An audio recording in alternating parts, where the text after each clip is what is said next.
Hey everyone, and welcome back to another Shadowlands alpha data mining video. This is one that I did not expect. Shadowlands data mining has revealed something rather curious. There appears to be controller support coming to the WoW client. Yep.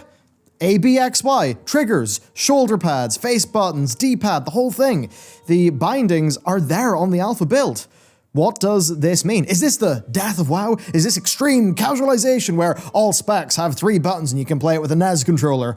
Well, actually not. There's really a lot to talk about here, as Blizzard have been making moves to support this since 2016. You probably missed most of them, and, well, when it comes to playing World of Warcraft on a gamepad, I've done it before. My videos on it kinda went viral, one of them especially. Now, controllers first, we're going to talk about that, then we're going to talk about consoles, but before I start, there is one thing that I totally want to say. I entirely understand being worried about WoW being simplified such that would have a lower button count to make a controller easier to play with.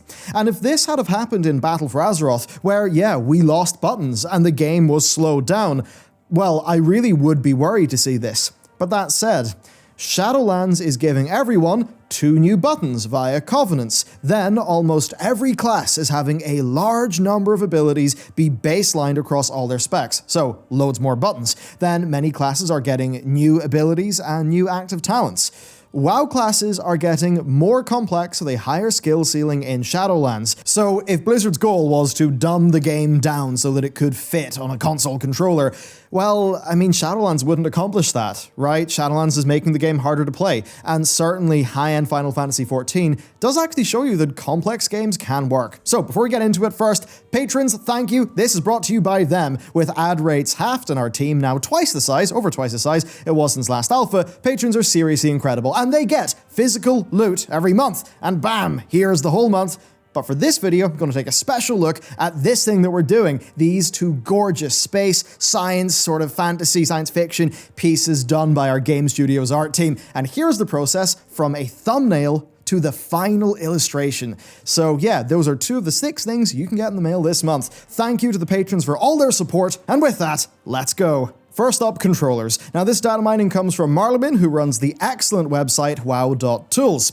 It is what it looks like. It's a list of controller bindings. Now, big sort of lists of things like this, they'll be storing the variables, right, that the game is interfacing with. So you would have the keypad L stick up, and the state of that variable is what the game would actually be looking for, okay?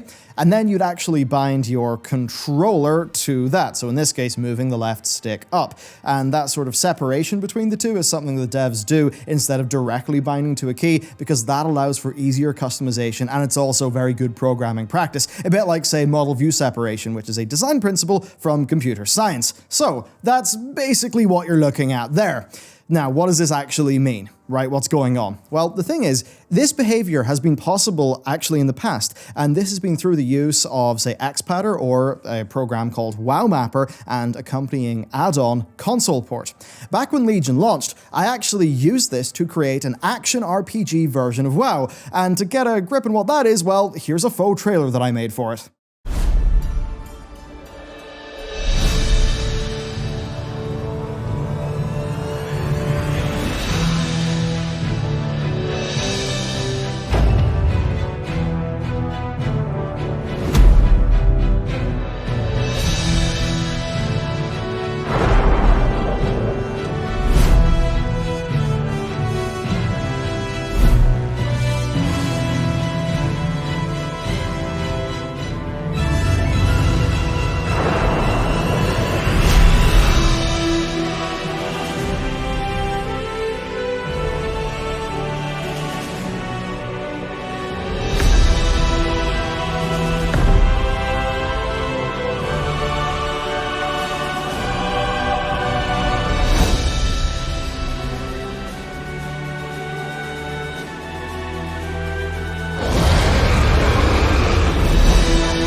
with that trailer, I do think you can see how, you know, an action-ish camera and a class like the Demon Hunter plus a controller can make WoW feel, well, a little bit more like an action game, right? It's actually quite fun to set that up, to put World of Warcraft on a big, like, you know, a 50-inch TV and just level up through an expansion like you're playing a big single-player RPG.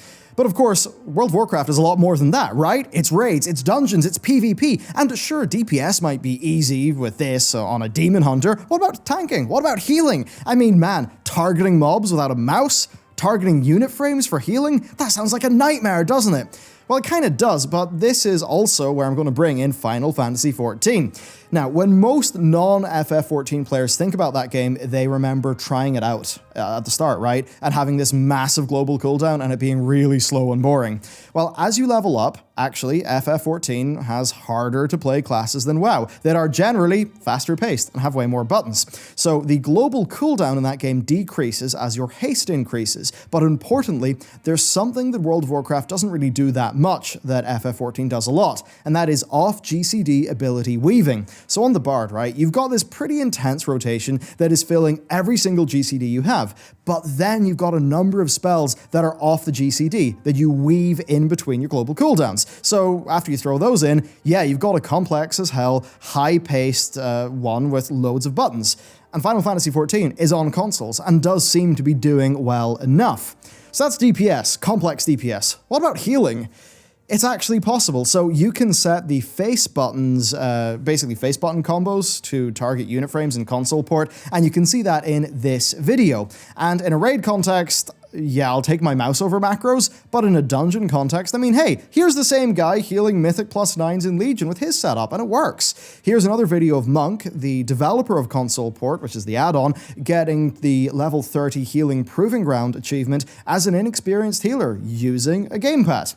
Now, as for tanking and targeting, well, you can still do the usual tab targeting, but you can also do scan targeting. This is a new targeting feature, well, sorry, it was new in Legion, and basically, right, you hold a button, and when you hold that button, it will target enemies based on where your camera's looking. So the currently highlighted enemy is the one that will be targeted when you release that button.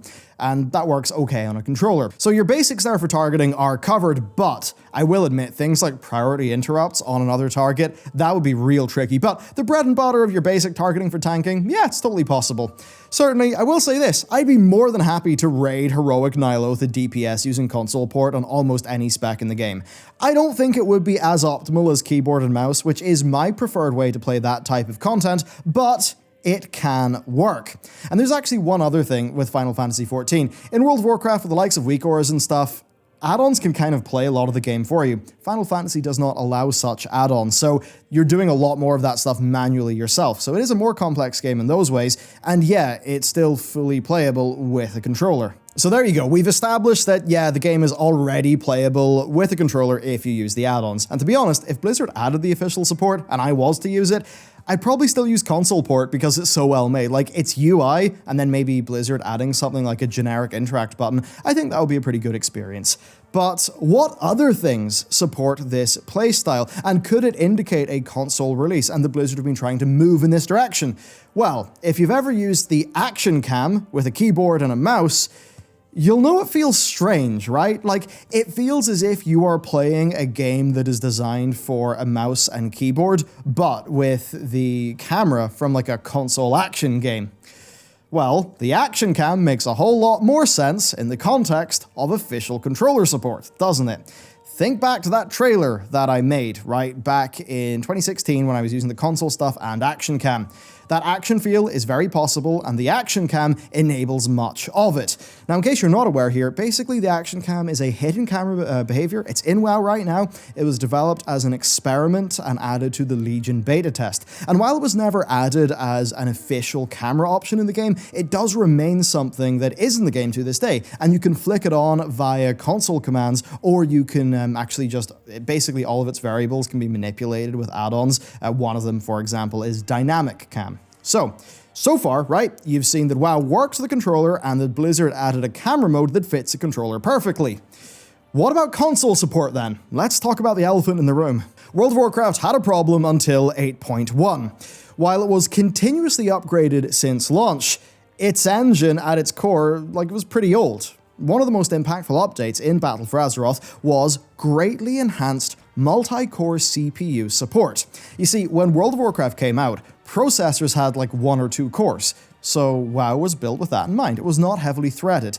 But this led to a very big problem though. Rather than make small core count processors with high per core speeds, the industry favored making high core count processors with somewhat lower per clock speeds. And this actually meant that, say on many AMD CPUs, which really did focus on having very high core counts, World of Warcraft would run pretty poorly, even though in many ways they were great CPUs. Now, lower core count Intel parts with higher clock speeds would generally outperform those AMD ones in World of Warcraft. Now, this was really annoying for us PC gamers, right? It meant we had lower frame rates and all that stuff, but it would have been a massive roadblock to a console release of the game. Here's why. Game consoles have low clock speed, high core count CPUs. Both the Xbox Series X and PS5 have 8-core 16-thread CPUs, while the Xbox One and PS4 had 8-core AMD Jaguar CPUs. Again, high core count, low clock speed. And this would have meant that WoW would not have ran well on those consoles whatsoever. I really do think it would have been a disaster. Well, Battle for Azeroth's patch 8.1 greatly improved things in this space. Back then when I was testing it, I found just much higher CPU utilization as reported by Windows, and then with that, higher frame rates on my higher core count machines. Now, this was especially true in CPU-intensive areas, so that would be areas with, say, loads of on-screen objects, with Borealis City being a perfect example of that.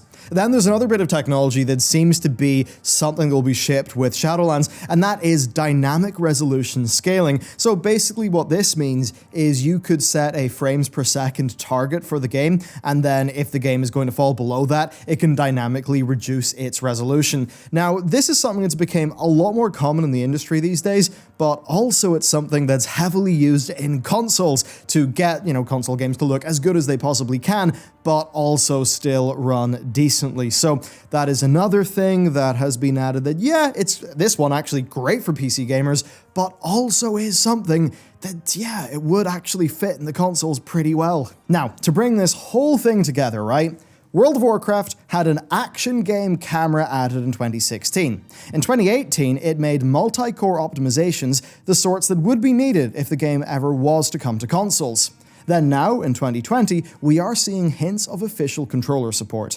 Now, even if that controller support doesn't make it into the launch of the game, well, we do know that the developers were working on it at some point, right? Like that it actually did make it into the build and therefore the data mining. That much is clear. Additionally, references to the new consoles have actually been found in the alpha build, so I think that's a fairly substantial bit of news that, I mean, yeah, it does kind of tell you that, yes, they've added this controller support, but they also have got something else in mind. So why? Right? What's the business case for this move?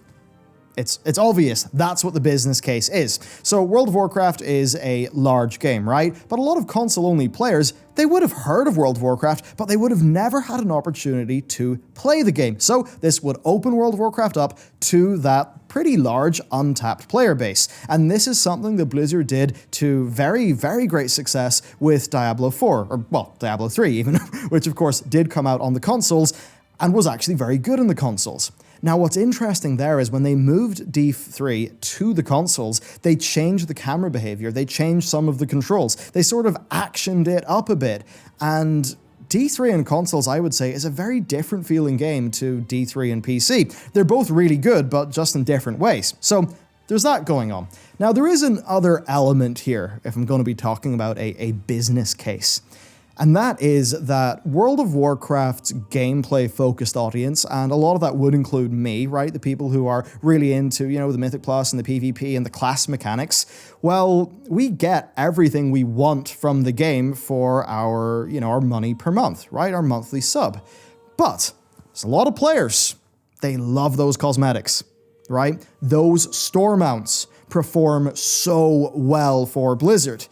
Now, I would assume that the controller support will work a little bit better for a more casual audience for the game. I don't really mean that in a derogatory way, it is just different audiences.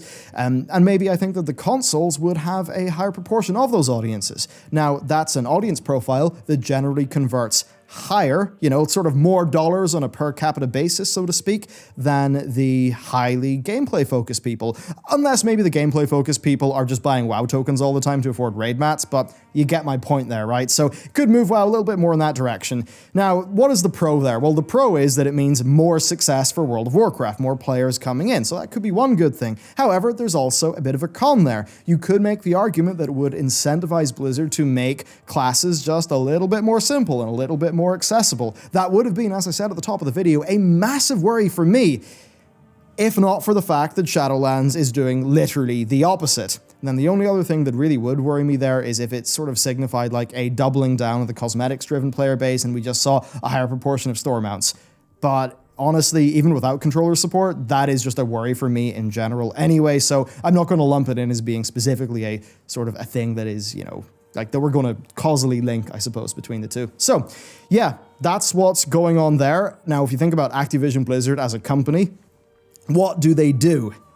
Well, they double down on their successful franchises.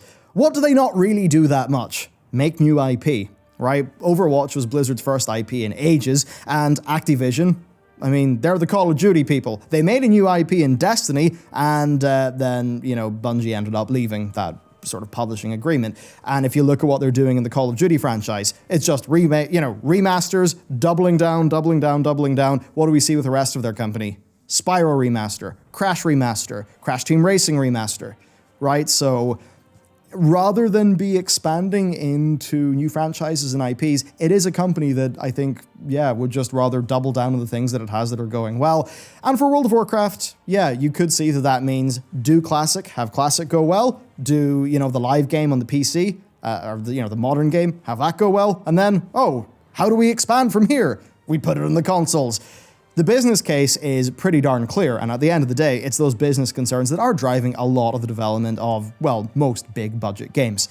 So, there you go. I'll say this. Would I see myself using this for raiding and dungeons that much? No, not really. But, you know, I recently got a pretty, well, it was like, you know, I think it was £650, right? It was like a 60-something inch TV that I got at the Black Friday stuff. It's a pretty nice TV, right? And, you know, if I was to sit down on my sofa and it was a big new World of Warcraft expansion, there was these gorgeous new zones to explore, yeah, you know, I'd move away. Maybe I'd try moving away from my 120 hertz ultra wide into just sitting down on the couch, you know, big, sit down with a few beers, chill out. Yeah, it's totally another way to play World of Warcraft. I think I'd enjoy it. I think it's a perfectly valid way to play, so could enable that. Of course, let me know, what do you think about all this? I honestly I'm dying to hear what everyone thinks. So yeah, let me know. Thank you very much for watching this video. If you'd like some sweet loot and also BTS stuff, vlogs, check out the Patreon. Seriously, those guys have helped us out so much. It's incredible. And yeah, cheers. I will see you all next time.